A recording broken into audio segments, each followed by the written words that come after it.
하늘 번영을 그리워하는 나그네 회중입니다. 오늘 말씀의 주제는 뱀의 후손과 여자의 후손에 대해서 살펴보겠습니다. 본문 말씀은 창세기 3장 15절에서 17절 말씀입니다. 내가 너로 여자와 원수가 되게 하고 너의 후손도 여자의 후손과 원수가 되게 하리니 여자의 후손은 네 머리를 상하게 할 것이요 너는 그의 발꿈치를 상하게 할 것이라 하시고 또 여자에게 이르시되 내가 네게 잉태하는 고통을 크게 더하리니 네가 수고하고 자식을 낳을 것이며 너는 남편을 사모하고 남편은 너를 다스릴 것이라 하시고 아담에게 이르시되 네가 네 아내의 말을 듣고 내가 너더러 먹지 말라 한 나무 실과를 먹었은즉 땅은 너로 인하여 저주를 받고 너는 종신토로 수고하여야 그 소산을 먹으리라 하고 했습니다. 여기 이 말씀은 뱀의 후손과 여자의 후손을 두 갈래로 나누어 말씀을 하셨는데요. 성서에서는 두 가지 문맥으로 크게 나눌 수가 있습니다. 하나는 하나님의 마음을 표현하는 성령과 또 하나는 사람들이 소유하는 육의 마음으로 나눌 수가 있습니다. 그러면 여기 후손은 무엇을 후손이라고 하는가요? 후손이라는 것은 세상 끝날까지 연속해서 뒤를 이어갈 자손들을 후손이라고 합니다. 그렇다면 뱀의 후손과 여자의 후손은 세상 끝날까지 연속적으로 뒤를 이어 나가야 할 세대를 말하는 것입니다. 그러면 성서에서 말하는 뱀의 후손은 무엇을 비유하고 여자의 후손은 무엇인가를 상징적으로 표현을 하는지 알아보겠습니다. 첫째로 뱀의 후손은 누구냐 하는 것을 알기 위해서는 뱀의 말을 받아들여서 뱀의 뜻을 이어받은 자가 누구인가를 알아야 할 것입니다. 다시 말하면 뱀의 꼬임을 받아가지고 뱀처럼 선악과를 다른 사람에게 먹게 한 자가 누구인가를 알면 뱀의 후손을 알 수 있을 것입니다. 그러면 그것을 먹어도 결코 죽지 아니하리라는 이 뱀의 말을 받아들이고 그 선악과를 따먹은 것이 누구입니까? 그는 바로 여자입니다. 여자가 뱀의 꼬임을 받아서 선악과를 따먹고 또 그의 남편 아담에게도 주어 먹게 하였는데 이 뱀의 후손은 여자고 여자의 후손은 아담이 되는 것입니다. 그러면 이 페이지를 보겠습니다. 하나님께서 창조하신 입장에서 본다면 여자가 아담에게서 나왔으므로 아담의 후손이 여자라야 맞겠지만 이 구속사적 입장에서는 즉 구원의 입장에서 보자면 그 뜻을 이어받은 정신적 후계자를 후손이라고 하기 때문에 뱀의 정신을 이어받은 여자가 뱀의 후손이 되고 여자의 뜻을 이어받은 아담은 여자의 후손이 되는 것입니다. 여기서 잠깐 우리가 성경을 볼 때는 구속 역사와 창조 역사를 구분해서 보아야 한다는 것입니다. 성경을 문자적으로 보면 창조 역사서이고 문자 속에 감춰져 있는 상징적 비유의 말씀의 의미로 보는 것을 구속 역사서라고 하는 것입니다.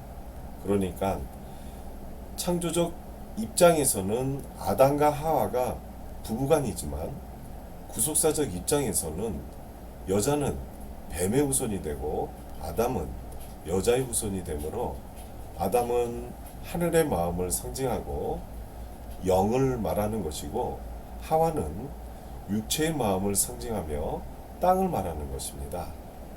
그러면 하나님의 말씀의 뜻으로 구원하는 입장에서 아담과 하와를 본다면 하늘과 땅, 곧 육체와 영은 서로 상대적으로 아담과 하와는 원수지간으로 대적을 한다는 것입니다.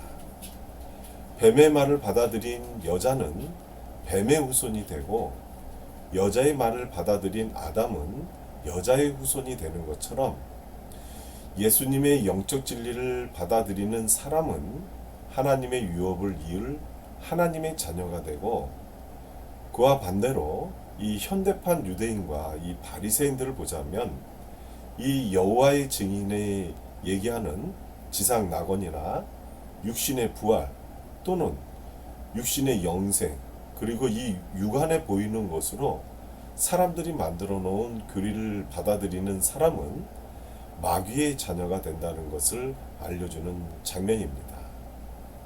그러면 이 말씀이 어디 있냐 하면 요한복음 8장 43절에서 44절 말씀을 보겠습니다. 어찌하여 내 말을 깨닫지 못하느냐?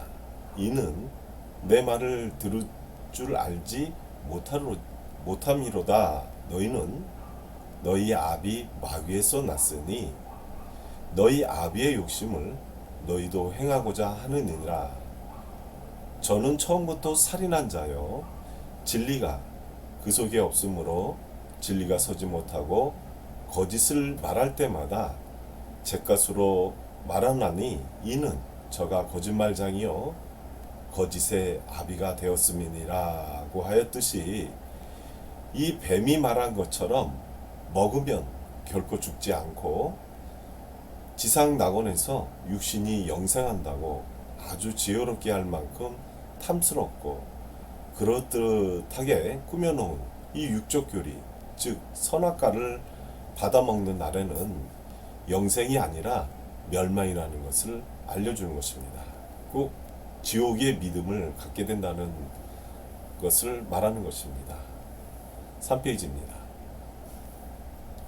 로마서 8장 6절의 말씀에 보시면 육신의 생각은 사망이요 영의 생각은 생명과 평안이니라고 한 것은 선악과는 곧 사망관을 말하는 것인데요.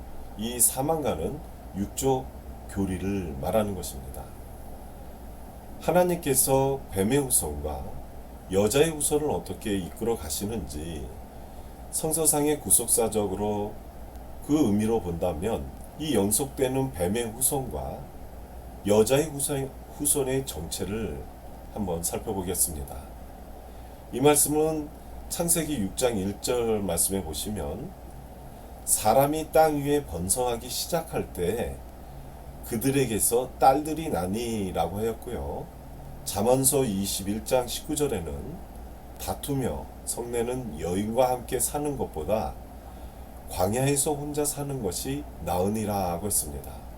그리고 디모데후서 3장 5절 7절 말씀을 보겠습니다. 경건의 모형은 있으나 경건의 능력은 부인하는 자니 이 같은 자들에게서 네가 돌아서라. 저희 중에 남의 집에 가만히 들어가 어리석은 여자를 유인하는 자들이 있으니 그 여자는 죄를 중히 지고 여러 가지 욕심에 끌린 바 되어 항상 배우나 마침내 진리의 지식에 이를 수 없느니라고 하였습니다. 위 말씀 외에 창세기에서부터 요한계시록까지의 여자에 대한 이런 말들이 수천 군데에서 계속 나옵니다. 그러니까 이 진리의 복음을 변질시켜 잠들게 함으로써 육적, 즉 율법 교리가 형성될 때 그 율법적인 이단 교리를 여자로 상징한 것입니다. 그처럼 복음을 상징하는 남자가 율법을 깨어 잠이 들면 안일에 빠지게 되고 반드시 이 여자, 곧 육체에 상관된 현대판 유대인의 율법 교회가 된다는 것입니다. 그러므로 그런 율법 교회의 모형인 이스라엘을 안일한 여자라고 한 것입니다. 이 안일한 여자를 이사야서 32장 9절에서 10절 말씀을 한번 보겠습니다. 너희 안일한 부녀들아 일어나 내 목소리를 들을지어다. 너희 염려 없는 딸들아 내 말에 귀를 기울일지어다. 너희 염려 없는 여자들아 1년 남짓이 지나면 너희가 당황하여 하리니 포도 수확이 없으며 열매 거두는 기한이 이르지 않을 것임이니라 라고 했습니다. 그처럼 안일한 여자 곧 율법, 육적인 교리가 하나님의 그 백성을 지배하게 된다면 이 믿음이 세상이 캄캄하게 어두운 밤이 된다는 것입니다.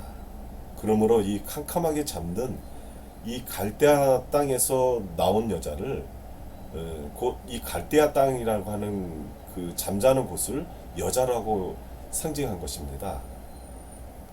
4페이지를 보겠습니다. 이사야서 47장 5절 말씀을 보겠는데요. 딸 갈대하여 잠잠히 앉으라. 흑암으로 들어가라. 네가 다시는 열국의 주모라 칭함을 받지 못하리라 라고 했습니다. 이 밤이 점점 깊어져서 온 세상이 가장 캄캄한 암흑세계가 되었을 때는 반드시 하나님께서 빛을 비춰 주시는 것입니다. 즉 갈대아 땅이라는 데가 그 갈대아 우르라고 하는 것은 바벨이라고 하는 거거든요. 그곳에 이제 빛을 비춰줬을 때 나타나는 형상들이 있다는 거죠. 그래서 창세기 1장에서는 그런 믿음의 마음의 땅을 뭐라고 표현을 했냐면 땅이 혼돈하고 흑암이 기쁨 위에 있을 때 빛이 있으라 하심에 빛이 있은 것 같이 이 갈대아우로 이 바벨론이 캄캄하게 잠들었을 때 누구를 불러냈죠? 아브라함을 빛으로 불러내셨죠.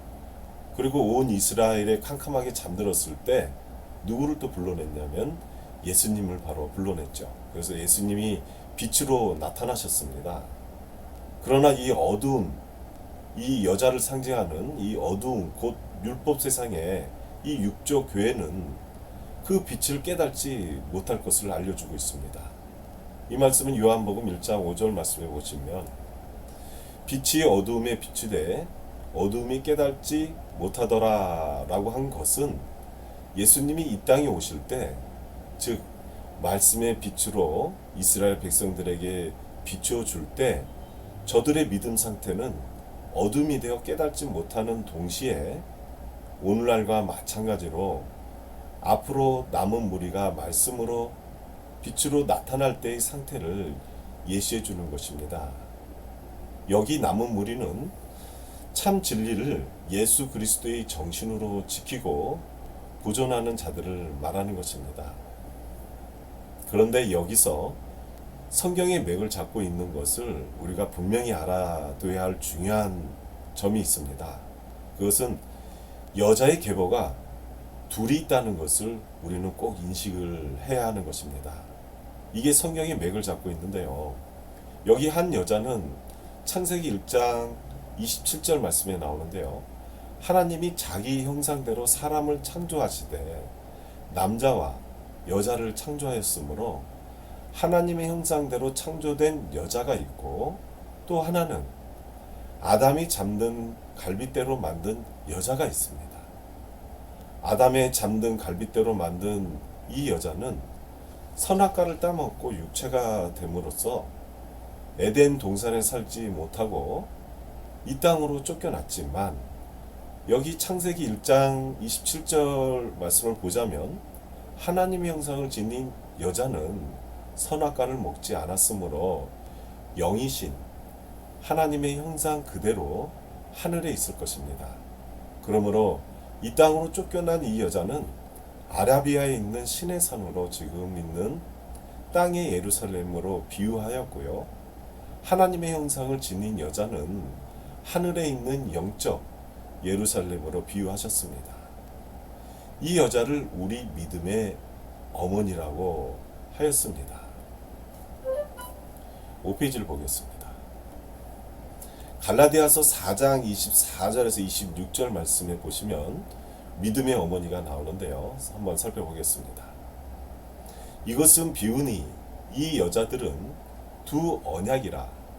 하나는 신의 산으로부터 종을 낳은 자니 곧 하가라. 이 하가는 아라비아에 있는 신의 산으로 지금 있는 예루살렘과 같은 데니 저가 그 자녀들로 더불어 종노릇하고 오직 위에 있는 예루살렘은 자유자니 곧 우리 어머니라 라고 했습니다. 하나님의 생명과를 구별하지 못하는 선악과 곧 영과 육을 따먹고 육체화된 땅의 여자는 이스마엘을 종으로 낳은 하갈로 비유하였고요. 하늘에 위에 있는 영적 여자는 그 아들인 이삭을 낳은 사라로 비유하였습니다. 갈라디아서 4장 22절에서 23절을 보시면 기록된 바 아브라함이 두 아들이 있으니 하나는 계집종에게서 하나는 자유하는 여자에게서 낳다 하였으나 계집종에서는 육체를 따라 낳고 자유하는 여자에게서는 약속으로 말미암았느니라고 하였는데 여기 땅의 여자는 육적인 율법 교회를 상징하고 하늘의 여자는 영적 진리를 상징하며 예시하는 것입니다. 뱀의 말을 이어받은 뱀의 후손을 여자라고 하고 이 여자의 말을 이어받은 여자의 후손은 남자인 동시에 여자는 율법을 상징하고 남자는 복음을 상징하는 것입니다. 그렇다면 뱀의 말을 이어받은 뱀의 후손은 율법이고 여자의 말을 이어받은 여자의 후손은 복음이라는 이야기가 되므로 결국에 가서 율법을 이어받은 자손은 뱀의 후손이 되고 복음을 이어받은 자녀는 여자의 후손이 되는 것입니다. 그러므로 하나님과 이 사람, 즉 이 인간과의 그 언약이 있는데요. 이 언약은 두 가지가 있습니다. 하나는 옛 언약을 얘기하는 구약이 있고요. 뱀의 후손을 이어받은 율법의 약속이라는 것이 이제 첫 번째 언약이고요. 이 두 번째 또 하나는 새 언약이라고 하는 신약이라고 말을 하는 것인데요. 율법의 이 잠에서 깨어난 여자의 자손을 복음의 약속이라고 하는 것입니다. 그래서 하나는 구약과 하나는 신약으로 이루어진 것이 성경이라고 하는 것입니다. 그래서 성경은 하나님의 뜻으로 보는 것을 원어로 그라페라고 하는 것입니다. 그러면 이것으로 뱀의 후손과 여자의 후손에 대해서 말씀을 마치겠습니다. 여기 본문에서 궁금한 점이 있거나 질문 사항이 있으면 댓글에 써주시면은 반드시 그 댓글로 다시 답변을 드리겠습니다. 청취해 주셔서 고맙습니다.